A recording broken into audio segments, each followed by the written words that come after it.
Welcome back to Just One Question. The sun is out, it's warming up here. Spring is coming, and we're thinking all kinds of thoughts of the future now. So nobody better to talk to than Matan Gavish. Matan is the CEO of FitHit, one of Inc. 5000's fastest growing companies in the U.S. That's no mean feat. He's from Columbia University. He's a Columbia University graduate and a former Krav Maga officer for a special ops unit in the Israeli Defense Forces. Okay, we're done here. I am now officially impressed. If anyone knows how to fight, overcome, and survive and thrive, it's got to be Matan. So welcome, Matan. It's awesome to have you here on the show. And tell us in a couple of words, before I ask you the big question, just how you doing? Doing well. I got to tell you, the weather is moving towards the more sunny side, so that's always a plus, right? Mm-hmm. Yeah, but overall,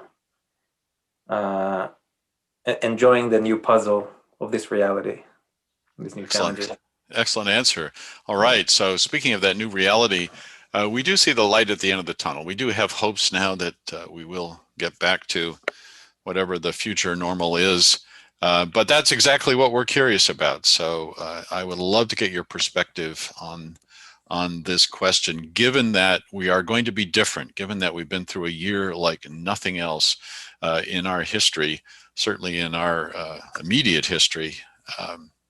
How are we going to be different when we get back together, and what's the world going to look like? This is a huge, just one question. I ask big ones. That is a big one. So what I'm going to do is I'm not going to pretend that I know what the entire world is going to look like, but I do have some educated assumptions as to how I feel my world is going to look like. Not just my personal world, the world of physical fitness, wellness, weight loss, martial arts, self-defense, because this is what we do. This is what we provide, right? So our company, when we started, we had this crazy dream of taking this crazy special operations background that you mentioned and repackage it as a fun fitness activity for mainly women who would never, ever walk into a fighting studio or a martial arts place. In order to do that, we had to package it as an entirely new experience that put together weight loss and lifestyle and empowerment and strength and mental fortitude and a bunch of other stuff. And we had to create a really fancy facility to do that because our clientele doesn't like to train in shitholes. They like nice places. As well they should. As they should. So we went out and invested a stupid amount of money to open up a 9,000 square foot retail facility in Midtown Manhattan, which, as you could probably think, was no small feat. And we managed to do that in about 2 years. Supposed to take less than a year, but reality sank in. So we put 2 years and way more money than was supposed to get it open. But we grand opened in January of 2020. You have a knack for timing, my friend. Right? Wow. January 2020. Grand closure March of that same year due to COVID, because it became illegal to operate. But what we did do is we built a huge community on the back end. Now, what I did find in the transition, right? Because we didn't stop. I mean, we stopped doing what we were doing and we started doing things differently. And I feel that opens up more maybe the answer to your question of what we're going to look like. I think that from a service provider standpoint, and I come from the world of fitness, but I feel it's going to come from a lot of different sizes, is that everybody's going to have to adapt again to what people will need again then. Okay? And so what do I mean by that? So when everything shifted in the beginning of COVID, businesses had to make a decision. How are they going to continue? Some businesses did not have the answers and immediately shut down. Other businesses, especially in the fitness world, says, hey, no problem. I'm just going to do exactly what I'm doing right now. I'm just going to put a camera and do it on Zoom. And they also shut down. And the reason that they also shut down is because they didn't stop to answer the question, what does my client need today that is different, right? How did my client needs change due to COVID?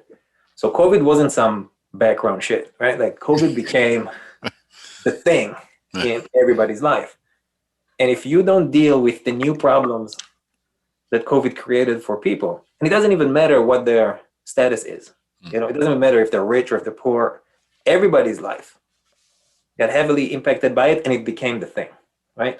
Almost every decision that they made was in the realm of COVID, even from how they go to work in the morning. Absolutely. So if you're in fitness and you're making your fitness fun activity feels exactly like it feels to them when they go to work, because they use the same platform in the same room in the same place, like, you're not giving them what they need, right? Which is different than what they needed in the past. So my hunch told me that a lot of places didn't make it because of the failure to switch to online with a product that answers the needs of the client today. And what we did, which was very different, was because when we opened, right, we grew very fast. We're hitting 5,000. It was amazing, right? Like we were riding really high. But what we gave people is an opportunity to really like shake their self-limiting beliefs and move harder than they ever moved before, and sweat and enjoy people around them sweating and this whole community and this whole stuff. Fast forward to April, the same people could barely even get up in the morning. So it wasn't even about, having fun and jumping around. It's about, okay, how do I get this person out of bed?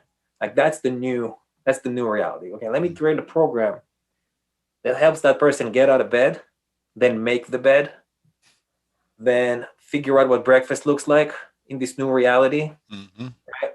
Where you don't go out anymore, right? Like most people started cooking, sometimes for the first time. So what does that look like? And so then the workout aspect of it really took a back seat to the experience of wellness. And when we started creating those daily habits and daily routines for people to get out of the rut and to acknowledge that, yes, there's COVID, but you know what? That doesn't mean that you need to flush yourself down the drain, which is what most people have done during COVID. Everybody gained weight in COVID. You don't need to gain weight during COVID, but junk food became an emotional way of coping. Alcohol became an emotional way of coping. People that didn't have alcohol problems developed them. People that didn't have drug problems developed them, right? Like, so people started going in the wrong tunnel as coping mechanism of this huge, big thing. So what we give people is another option.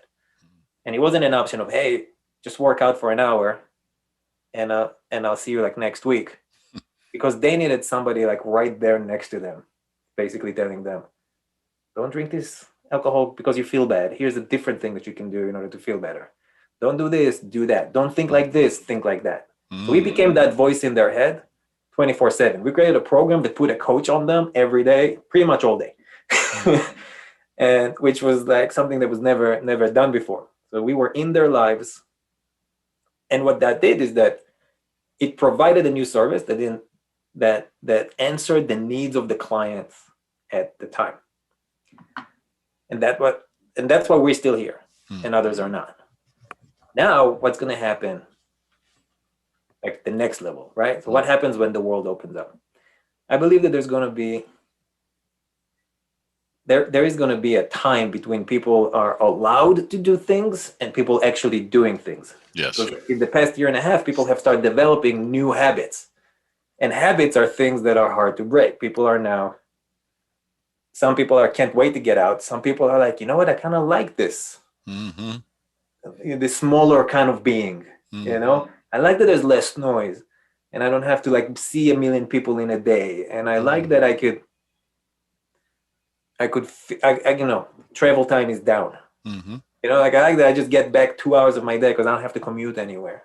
Sometimes even more than that if you commute to multiple places. Well, if you have to commute to work and then the gym and then home, how much time did you buy back being able to do that? So for a lot of people, the fact that the world opening up doesn't mean that going back to what it was is the best way to go forward, which is why I believe in what I'm betting on with my money, time, and team and ideas is that there will have to be a kind of a hybrid reality where for consumers, they would be able, let's say they love a brand, let's say they love FitHit, my brand, they would be able to enjoy it either online or on location. Mm-hmm. They will need both, and they will need both of them to be really high level, and they will need both of them to answer whatever their problem is then, which might be different than their problems today. Mm-hmm. So at least in my universe, I believe that companies that will figure that out, how to give the clients both the community and the love, and sometimes even the smell that a really cool gym has. You walk into a place like, it's got that gym smell, but not the stinky gym smell, the good smelling gym The good smell. smell. Yeah. The good smell. Mm. How do you do, so how do you give them that? Mm. But then to those people that really love the fact that they've managed to buy back time using technology, Mm-hmm. be able to serve them as well. So that's kind of like where we are today, right? We're that's building in two directions at the same time. Yeah. And we're checking the pulse with the clients about what they need at any given time. That's so brilliant, Matan. I love that answer because it's very similar to what we're thinking in strangely the conference and public speaking business, because you've got exactly the same hierarchy there. Right. There are surprising advantages to online conferences, as well as all the obvious limitations. And precisely your point, you can't just turn a camera on a conference and expect people to watch on Zoom and get the same thing out of it. So how do you redo it? And how do you make room for both? How do you make room for really high-end conferences where people do get back face-to-face when they do? And then how do you make room for this new tier of online conferences, because they're so efficient and people don't have to travel and they're so much more cost-effective and so on. So we're going to end up with both. But what's the right mix and how are we going to do it? I've been in a handful of conferences in my life, and I can tell you, like, half the fun of the conference is the going there. Yeah. Like, it's not even the actual whoever's talking on the stage. It's the going there. It's the clearing your head. It's the, your schedule is cleared for the next whatever days. You don't have to see anything. All you have to do is focus on your own growth. Yeah. And then you meet people there kind of on the way in, on the way out, there's like, a conference is so much more than the speaker. Oh, absolutely. Yeah. In the conference. It's getting out of your normal routine. Getting out of your normal. Yeah, exactly. I can tell you that some of my best ideas have been in hotel rooms when I was not bogged down by the day-to-day. Yeah. I can point out to at least 5 awesome ideas that I had and the hotel room in which I had them. Yeah. Right? Because your mind is just, and that's why conferences are so cool, because they get you out of it's not exactly a vacation, so you're still in production mode. Right. But you're not bogged down by your day-to-day. Yeah. But what if now, I'm in the same office or home office where I am right now, and my little girl is still screaming, and I have to deal with it.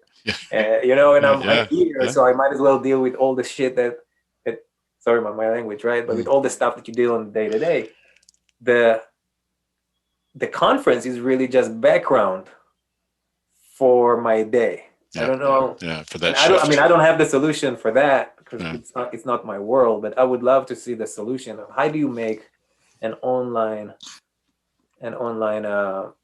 conference the main event in that person's life, like it is when they go there, right? Like How do you get Stay tuned. Stay tuned. We're working on it. I'd love to see that. Yeah, and I can't wait to see FitHit go from strength to strength. So I call that an amazing answer, and I call Matan Gavish an amazing guest. Thank you for being on Just One Question, and we will check back in with you 6 months or a year from now. I'm just saying this because I want to know how it's going to work out. I'm now down with the story and down with the future for you. So good luck, and good luck with that beautiful little girl. Thank you, sir. Appreciate it.